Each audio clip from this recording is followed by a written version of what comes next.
Ça fait trop longtemps que vous êtes votre pire ennemi. En fait, vous vous dénigrez, vous vous dévalorisez, vous pensez que vous n'y arriverez jamais, vous vous insultez à l'intérieur de vous et vous répétez ça tous les jours et vous entretenez comme ça cette croyance que vous êtes inférieur aux autres et que les autres sont mieux que vous et vous leur donnez beaucoup d'importance sans vous en donner à vous-même. Et vivre sa vie de cette manière est très risqué parce que votre vie est précieuse. C'est la vôtre et c'est vous qui décidez de sa qualité. Certes, il y a des événements dans notre vie qui nous arrivent sur lesquels on n'a aucun contrôle. Et on ne peut pas non plus changer notre passé ou ce qu'on a vécu qui nous a justement peut-être abîmés ou en tout cas fragilisés. Donc, c'est sûr que là-dessus, on ne peut pas agir. Par contre, on peut agir sur ce qu'on en fait de ça, ce qu'on fait de ce vécu, ce qu'on fait de notre vie et comment on décide de continuer cette vie-là.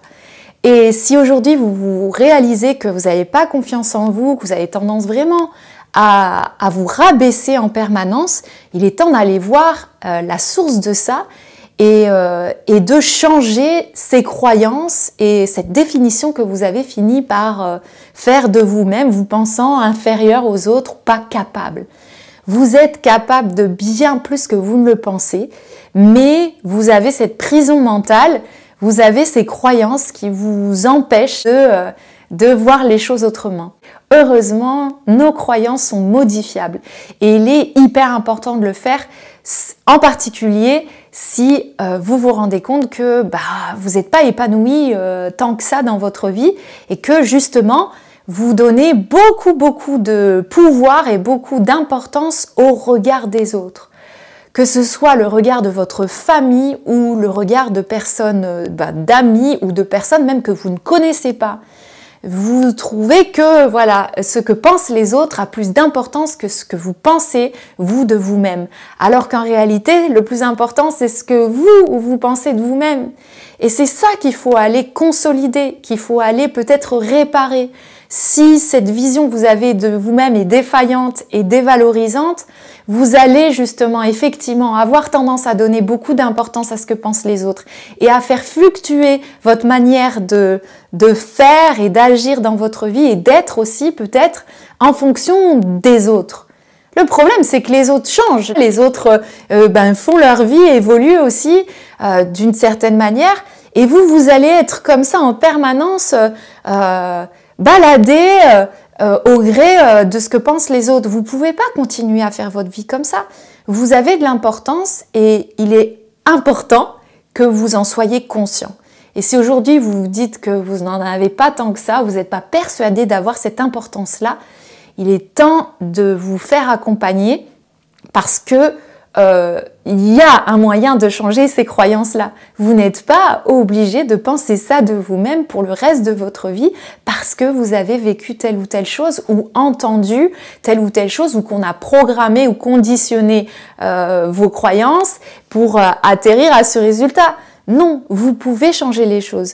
En particulier si aujourd'hui ces croyances que vous avez dévalorisantes envers vous-même, elles vous font souffrir. Et surtout, le souci, quand on donne vraiment beaucoup d'importance au regard des autres ou qu'on a peu de considération envers soi-même, peu d'estime de soi, nos choix vont être vraiment orientés par ces croyances-là. Et donc, comme ce sont des croyances dévalorisantes, on va avoir tendance à pas vraiment nécessairement bien s'entourer. On va pas forcément se choisir un partenaire idéal pour nous. On va pas forcément savoir comment faire parce que justement on n'a pas appris à le faire, on a surtout appris peut-être à se taire ou à ne pas s'écouter. Sauf que personne au monde ne sera mieux placé que vous pour savoir réellement ce que vous ressentez dans votre fort intérieur. Et même si vous avez appris à mettre ça de côté ou à dénigrer ce que vous ressentez, vous n'êtes pas condamné à continuer à le faire.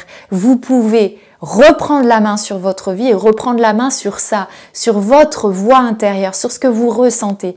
Ce que vous ressentez, vous le ressentez pour une raison. Vous n'avez pas besoin qu'on le valide à l'extérieur pour savoir que c'est vraiment ce que vous ressentez. Sauf que vous avez appris à mettre de côté ce que vous ressentez et peut-être à pas même pas écouter ce que vous ressentez. Il est temps de faire le calme autour de vous et vous recentrer sur vous pour aller voir à l'intérieur, en fait, qu'est-ce que vous ressentez vraiment. Et si ce qui ressort, c'est de la tristesse, de l'angoisse ou de la dévalorisation, le doute de soi et compagnie, il est temps de vous dire, ok, bon, le constat, il n'est pas super, comment je pourrais changer les choses et de vous tourner vers un professionnel qui peut vous aider. C'est exactement ce qu'on fait en coaching neurotransformationnel. On va voir avec vous, identifier ces croyances que vous avez qui vous dévalorisent. On va voir la source pour changer, pas la source, puisqu'on ne peut pas changer ce qu'on a vécu, mais ce que vous avez fini par croire de vous-même.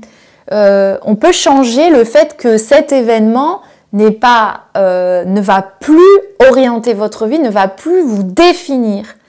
On ne peut pas effacer ce qu'on a vécu, mais on peut complètement modifier par contre ce qu'on en fait et surtout la définition qu'on a fini par croire de soi ou tout ce qu'on a pensé du coup sur soi à partir de ce vécu-là. Ça, on peut le modifier.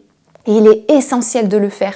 On ne le fait pas quand on est jeune parce qu'on pense qu'on est comme ça. On ne se pose pas cette question-là. Et adulte, on a tendance à continuer avec ces croyances-là, ces définitions-là.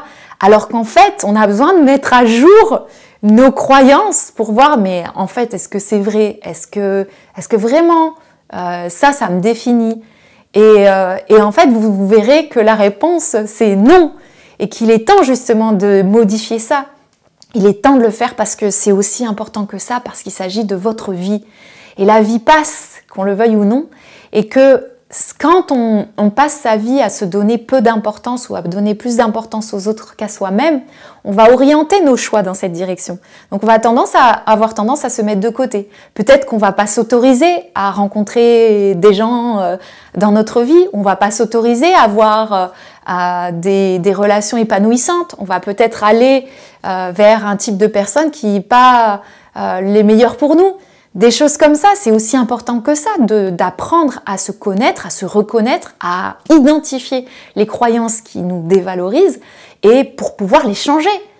Parce que sinon, notre vie sera orientée dans une certaine direction et ce sont nos croyances qui tiennent les rênes. Donc, il est important que ces croyances, elles soient à notre avantage plutôt qu'à notre désavantage. Et la bonne nouvelle, c'est que c'est possible de le faire. Donc faites-le pour vous. Vous n'êtes pas condamné à continuer à être votre pire ennemi, ou en tout cas ne pas être votre meilleur ami dans votre vie. Vous devez vous donner cette importance-là parce que vous avez le droit d'être heureuse, vous aussi, et heureux. Vous avez le droit d'avoir une vie épanouissante, vous aussi. Vous avez le droit d'être aimé. Vous avez le droit d'accueillir l'amour, le soutien dans votre vie. Vous n'êtes pas condamné toujours à faire les choses toute seule, à vous mettre dans une vie comme ça de dureté en permanence ou de lutte, d'être toujours dans la survie aussi. Il est temps de vivre votre vie et puis d'avoir cette légèreté. Vous portez un poids sur les épaules depuis bien trop longtemps. Il est temps d'arrêter, il est temps de faire pause et de vous dire « Ok, là je suis fatiguée, j'en peux plus. Ok, je vais poser un peu ce poids-là, ce sac à dos que je porte et qui est hyper lourd. » Et me tourner vers une aide. Là, je vais faire pause et puis je vais demander du soutien là pour pouvoir avancer plus léger. Le problème, c'est que vous portez ce sac à dos lourd depuis tellement longtemps que vous vous êtes habitué à ce poids-là. Mais c'est une fois que vous l'aurez enlevé que vous allez réaliser « Waouh, quel poids énorme vous aviez sur les épaules !» Mais pour ça, il faut vous donner la possibilité de le faire, d'enlever le sac à dos. Tournez-vous vers le coaching parce que le coaching a ce pouvoir-là de vous guider sur un autre chemin, de vous orienter dans une autre direction. On ne nous apprend pas à le faire. C'est pour ça qu'on a tendance plus à faire avec nos croyances plutôt qu'à les remettre en question. Pourtant, on peut les remettre en question et surtout, il est hyper important de le faire. En particulier quand notre vie ne reflète pas du tout qui on est ou ne nous appartient pas, entre guillemets. Elle appartient plus à ce que pense notre père, notre mère, nos frères et sœurs ou peut-être ce que pensent les autres de manière générale. Alors que, mais la vie le plus important, c'est celui que vous avez, vous, de vous en fait. C'est ça qui est hyper important. Et c'est cet avis-là qui compte et qui va justement orienter vos choix dans votre vie. C'est aussi important que ça parce que c'est pas uniquement des choix de profession, c'est pas uniquement des choix comme ça, c'est aussi le choix des personnes qui vont vous entourer dans votre vie, le choix du partenaire. C'est apprendre à dire non, apprendre à être aligné avec soi et reconnaître ce qui ne nous parle pas ou ce qui ne nous correspond pas. Ne pas avoir peur de rejeter l'autre quand on sent que l'autre ne nous correspond pas. Ne pas avoir peur de le blesser. Parce que quand on a peur de blesser l'autre personne, on a tendance à s'enfoncer dans une relation peut-être qui ne nous correspond pas, alors que la première personne qu'on blesse dans ce cas-là, c'est nous-mêmes. Donc c'est toutes ces choses qui sont en jeu. Donc c'est hyper important, tout ça part de nos croyances. Et ce sont des croyances souvent qu'on a héritées ou qu'on s'est forgées à partir d'un certain vécu. Mais il est possible de changer ces croyances, même si on ne peut pas changer notre vécu. C'est vraiment le meilleur que je vous souhaite. C'est le travail que j'ai fait dans ma vie et qui a complètement transformé ma vie et que je continue à faire encore aujourd'hui. Et aujourd'hui, je suis très heureuse de pouvoir vous accompagner à le faire, étant devenue moi-même coach aujourd'hui. Donc vraiment, donnez-vous cette possibilité-là. Si vous regardez cette vidéo et vous vous reconnaissez dans certaines choses que j'ai dites ou peut-être dans toutes, donnez-vous cette possibilité de dire « Ok, je vais déposer mon sac à dos et je vais voir ce qui se passe. Je vais voir comment ça se fait là que je suis aussi dure avec moi-même. Comment ça se fait que j'accueille pas l'aide. Comment ça se fait que j'accueille pas le soutien dans ma vie. Comment ça se fait que j'accueille pas l'amour peut-être dans ma vie. Comment ça se fait? Allez voir. Il faut que vous ayez la réponse à cette question. Parce qu'ensuite, en ayant la réponse, vous allez pouvoir vous tourner vers une aide extérieure pour vous aider à changer ça. Parce que peut-être que vous savez exactement pourquoi, mais que vous avez peur d'aller justement voir tout ça. Mais sachez que la peur, si elle est là, elle est en permanence là avec vous. Et il est temps d'en faire autre chose de cette peur, d'aller la voir et dire tiens, comment ça se fait et pouvoir réparer ce qu'il y a à être réparé parce qu'on peut réparer les choses, même si on ne peut pas changer notre vécu, on peut par contre soigner nos croyances, les réparer, voire les changer. On peut les changer et il est essentiel de le faire, surtout quand ce sont des croyances dévalorisantes. Donc je vous invite à vraiment vous questionner là-dessus. J'espère que cette vidéo vous y aidera. N'hésitez pas à me contacter si vous avez envie de faire ce chemin-là ou vous avez des questions peut-être sur comment faire. N'hésitez pas à me contacter. Vous avez les liens dans ma bio. Vous pouvez aussi m'envoyer un message privé. Je réponds à tous mes messages. Je vous dis à bientôt pour une prochaine vidéo.